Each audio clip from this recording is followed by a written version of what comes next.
We listen, we don't judge. We listen with no judgment. Indaba ka-Anonymous osibhalele namhlanje ifundeka kanje. Ngagembula ngaze ngathengisa ngisho umuzi, nonkosikazi wangilahla. Ngiyabingelela kuwe dadewethu nakumphakathi wala ekhaya. Indaba yami iqala kanjena. Ngiwubhuti osekhulile ngokweminyaka ngino-48 years. Ngokuzalwa ngingowaseMpumalanga eCaroline. Ngangihlala nomama nobaba kanye nezingane zakithi ezintathu. Abazali bami bebasebenza emaplazini bobabili. Bekungawona umsebenzi obaholela imali etheni ngoba bebangena kathathu ngeviki. Kodwa besiphila ngawo ngoba asikaze silale singadlile. Ngifundile-ke isikole ngasiqeda, kodwa wona umatikuletsheni angiwuphasanga. Kwazise phela bengingaphiwe ezincwadini. Kuthe mangiqeda isikole, ngazama amatoho nabazali bazama ukuthi bangithathele ilayisensi. Ngawuthola umsebenzi wokushayela amatekisi. Kodwa ngenxa yezimo zokuthi bekungawona umsebenzi ebengingathi bengiwufisa. Phela makufe imoto awusebenzi. Nangapha nokujahwa ngezibhamu ngenxa yezimpi zabaphathi bamatekisi. Ngase ngizama ukuyokwenza izitifiketi zobusecurity.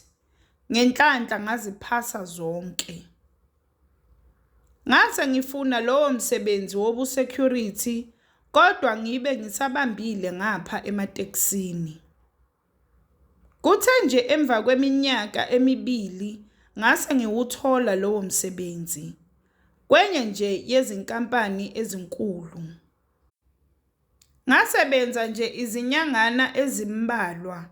Abozakwethu base bengicebisa ukuthi angenze ilayisensi yesibhamu, ngizokwazi ukuthi ngihole kangconywana.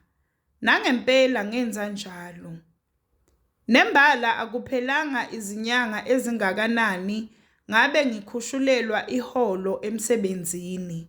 Angithi ngase ngiphatha isibhamu ngapha nginanelayisensi yokushayela. Ngokubona-ke ukuthi sengihola kangconywana, ngase ngithatha unkosikazi ngamlobola sahlala naye ekhaya. Wase ekhulelwa nje izingane zilandelana zaze zantathu izingane zethu. Unkosikazi wami-ke ubengafuni ukuthi izingane zethu zishaywe omunye umuntu. Lokho kwadala ingxabano phakathi kwakhe nomama. Ngenxa yokuthi ngase ngikhathele ukulibele ngizwa izikhalazo zabo bobabili, ngoba futhi ngangibathanda bobabili. Ngase ngibona kungcono ukuthi siphume siyoqhasha sinonkosikazi, ekhaya sizoza ngokuzovakasha. Indawo esasiqhashe kuyo yayithe nje ukuqhela kancane ekhaya. Kuthe nje sisahleli khona lapho, kwakhona istendi esithengiswayo. Ngasithenga sase sixhuma umkhukhu wethu. Sasilokhu sibeka-ke kancane kancane sazama ukwakha uforum. La emsebenzini kwase kunezinsizwa nje engase ngisondelene nazo kakhulu. Yibona-ke abangifaka kulento yokugembula. Sasithi njalo mase sishayisa bandlule la kubhejwa khona, bafike babheje.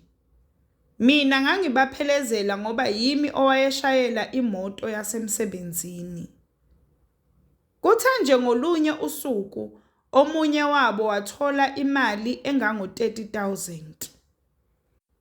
Ilapho-ke la engaheheka khona kulento yabo yokugembula. Nami ngaqala ngabheja, ngilokhu ngibamba-ke lezo zimadlana. Ngangikufihla-ke endlini lokhu, noma-ke nganginganaso isizathu kodwa ngangingafuni unkosikazi wami azi. Kuthe nje ngolunye usuku, omunye walezi nsizwa wasifaka kulento yokudlala ngefoni. Kanti ilapho-ke la kuzoqala khona ukumosheka kwezinto. Ngase ngingasalali sengigembula ubusuku bonke. Ngase ngiqala nomkhuba wamanga nasendlini. Angithi la ngisebenzela khona besinokusebenza ebusuku. Benginganqeni-ke ukuthi ngiyangena ebusuku ngibe ngingasebenzi. Ngenzela nje ukuthi ngizogembula ubusuku bonke kungekho into engiphazamisayo. Angithi ngangingafuni umsindo mase ngize ngaqala ukudlala le midlalo yethu. Phela efonini uyazikhethela ukuthi ufuna ukudlala kuphi. Ngaqala ngawina nje impela, kodwa kuthe ekuhambeni kwesikhathi ngase ngidliwa. Ngoba phela ngase ngingene shi ekugembuleni, khona lana engadlisa khona umholo wami wonke. Ngabuya endlini ngaqamba amanga ngathi abasiholelanga, into engakaze yenzeke. Kodwa phela ngoba endlini kwakuyimi ngedwa osebenzayo, so engikushoyo bebangakuphikisi. Angifuni ukungasho bandla, kwase kubanda endlini. Angithi nezingane zase zingisaba ngoba bengijabula kuphela uma ngiwinile, kodwa uma ngidliwe bengilwa ngizithethise izingane. Wazama-ke unkosikazi wami ukuyobika ekhaya.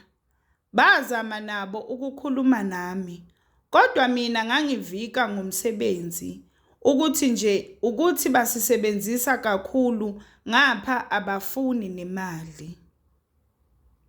Kule nyanga-ke engangidlise ngayo umholo, sathengelwa ekhaya ukudla, kanti negranti yasiza lapho nalapho. Ngenxa yokugembula kwami, ubethi unkosikazi uma ecela imali, bese ngikwazi ukumtshela ngegranti ukuthi akasebenzise yona, into ebengingayenzi. Ngangingazi-ke ukuthi ukudlisa kwami umholo koba yinjwayelo. Ngangithi nje uma ngiholile nasendlini bese bazi ukuthi angeke bangibone. Ngiyolala egaraji emotweni ngigembula ubusuku bonke. Kwathi kusuka lapho ngangenela omashonisa. Phela sengiyofuna le mali yami yomuholo engiyidlisile. Angithi ngase ngiba namahloni ukuthi ngiyothi imali ishonephi kunkosikazi. Ngiyothi uma ngiwina-ke ngibhadale lezo zikolodo. Kodwa angeke kuphele ngisho iviki sengiyabuyela ngiyofuna enye imali. Kuthe kuDisemba ingenile ibhonasi.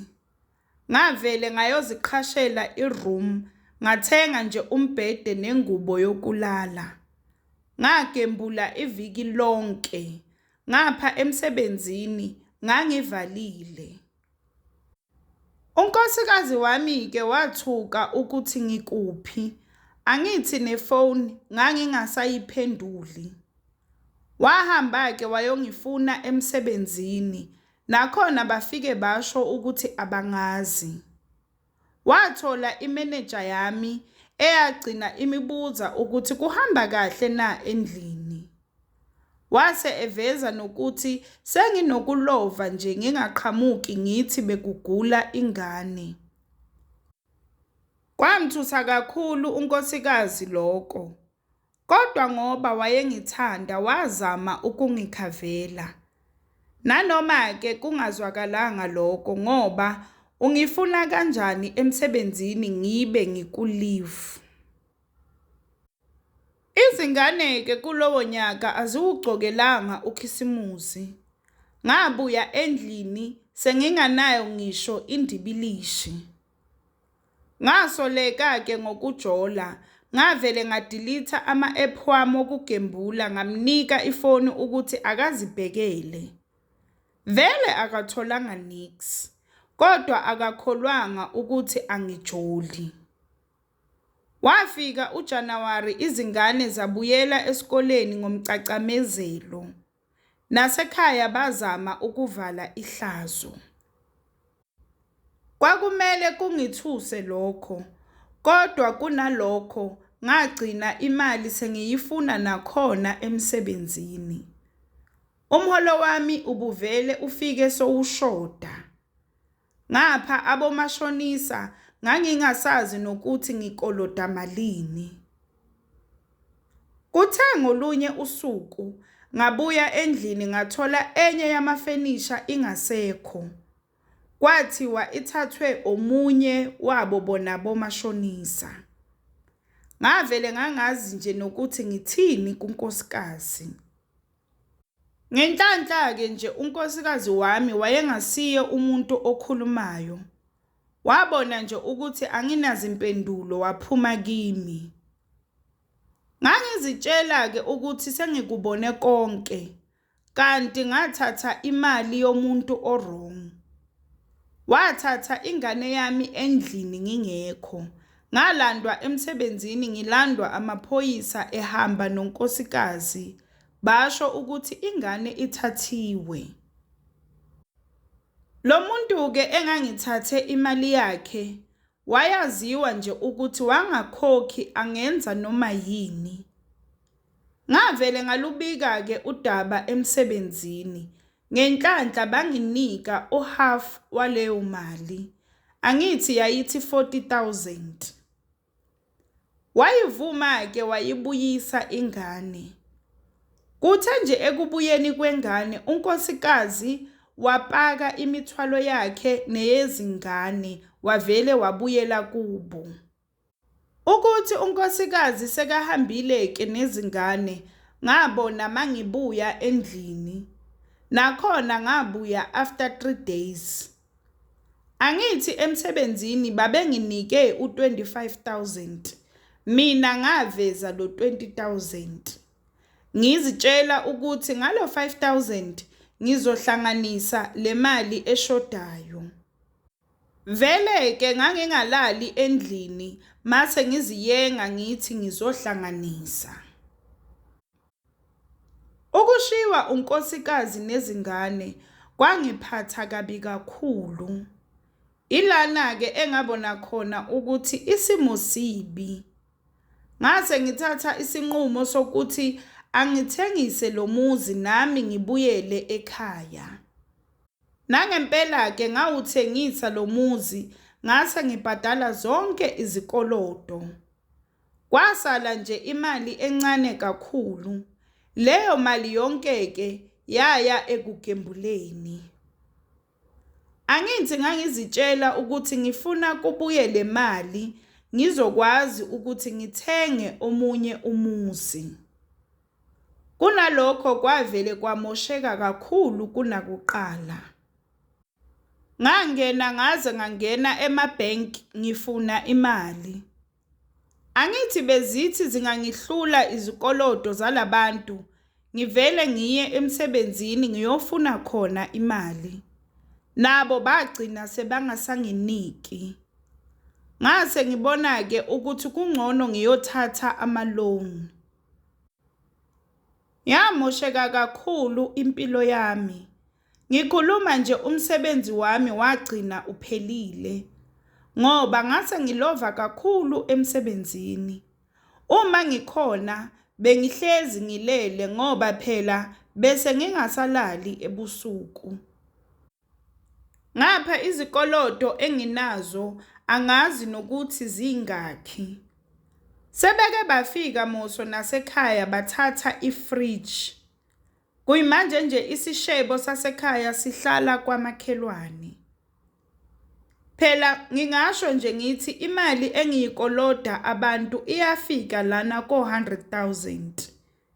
Eyasebhenki-ke yona ngisaba nokuyisho. Ngiyacela bandla uma kukhona oke wabhekana nalesimo angibonise ukuthi uphume kanjani. Ngoba imali nje encane engiyitholayo ngicabanga ukuthi angigembule izobuya isiyiningi. Isifundo engithanda ukusindlulisa ukuthi kongakagembuli akangaqali ngoba akuphumeki kalula. Lento iyafana ncamashi nezidakamizwa. Bese ngithi kophakathi ngiyacela bandla ukuthi asizameni ukuthi siphume kulento ngoba sizolahlekelwa ngokukhulu kulalokhu okuvele sekulahlekile. Siphinde futhi siqwashise nabantu abangakangeni kulento ukuthi iyingozi kangakanani. We listen, we don't judge. We listen with no judgment. Sacela usitshele ukuthi ucabangani ngendaba ka-Anonymous osibhalele namhlanje lapha ku-comment section. Sacela ungakhohlwa ukulike, ushare, usubscribe. Ungakhohlwa ukuthi ukusubscribe it's for free, awubhadali lutho. It's for free.